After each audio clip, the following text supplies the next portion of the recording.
বিজয় মাস উপলক্ষে নেত্রকোনায় শীতবস্ত্র বিতরণ করেছে জেলা বিএনপি ভারপ্রাপ্ত চেয়ারম্যান তারেক রহমানের নির্দেশে এবং নেত্রকোনা জেলা যুবদলের সাবেক সহসভাপতি আব্দুল্লাল মামুন খান রনের উদ্যোগে শহরের কোর্ট স্টেশনে নারী পুরুষের মাঝে শীতবস্ত্র বিতরণ করা হয়।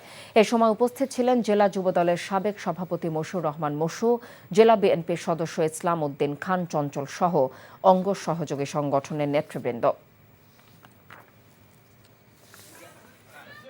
বসুন অল্প সময়ের ভিতরে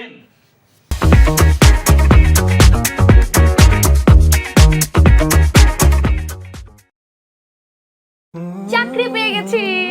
চাকরি? আপনার কি কোনো কমন সেন্স নেই?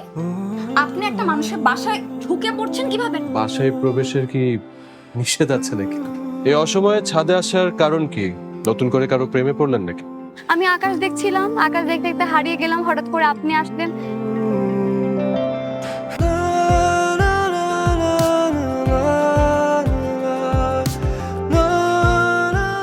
তুমি এখানে কেন?